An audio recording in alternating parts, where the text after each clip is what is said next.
If he brings it up. If he brings it up. Whenever that panahon is. If not. No.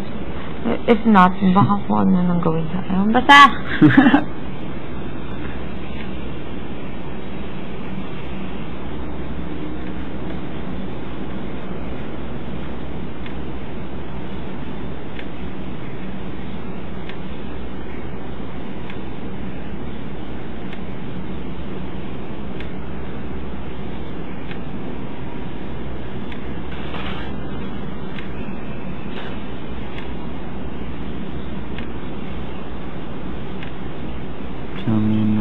You know what's good?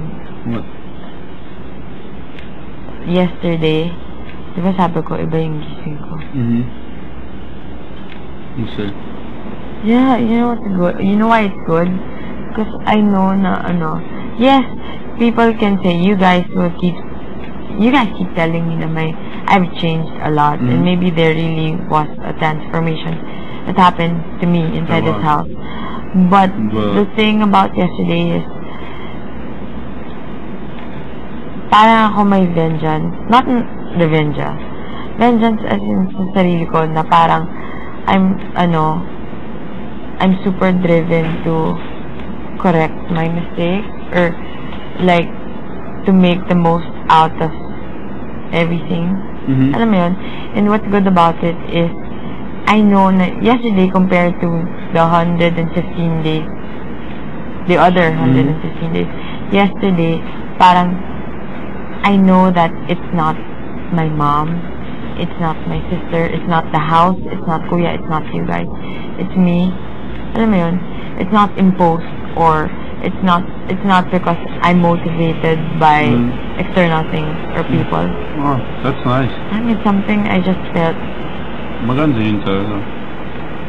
Came to a point. That's really nice. Siguro last Sunday, last Sunday, sabi ko, pagod na ako.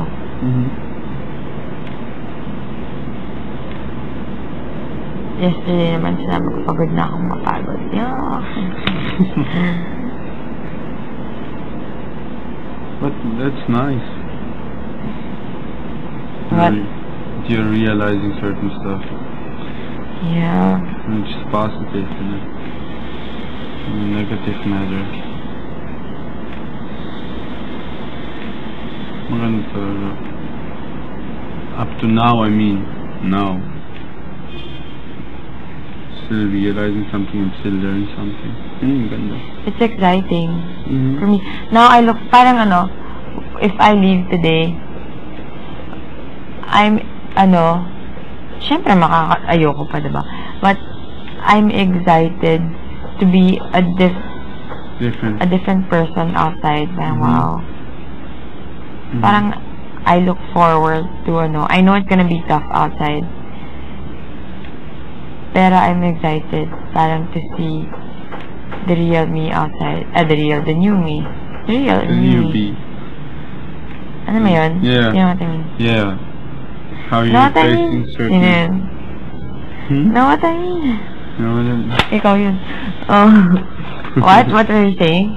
It's yeah, it's exciting to see your new outside. Kahit na yung makikita mo how do you handle certain stuff. Kahit yung family ko lang, kahit yung mom ko lang and yung sister, na-excite ako na iharap yung sarili ko sa kanila ngayon. That's me. I mean, alam kong madami kong kagagaan dito sa loob and sobrang nila akong gusto yung sapakin.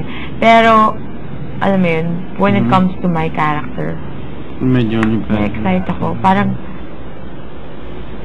wow, for a moment, for the first time in my life, wow, I can say na naka-chin up ako.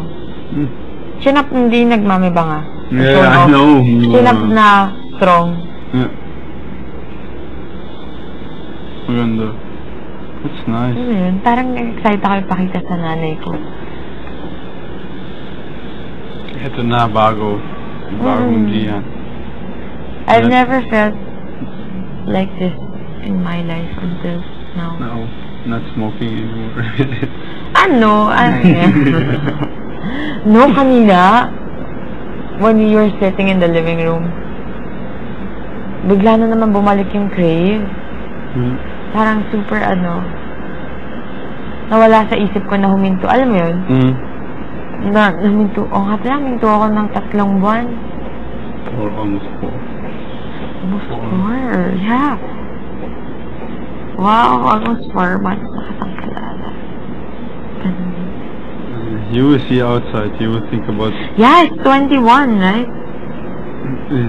Yeah. No. Yes. It's 121 days. No, June 21. Now? No. Yes. Ah, yeah, it is. It is, sorry. Yes, it is. Never know ano mangyayari sa... I think if you come to a point having a cigarette between your fingers and want to light it up in your first puff, you will think about it. I quit for 4 months. That's a long time. In these 4 months I went through a lot. But now you realize that it just made you stronger, and parang you overcome it without having a cigarette. Now why a cigarette right now? I think you will ask this question. Pero up to you. Either you pop it or you think about it. We'll see.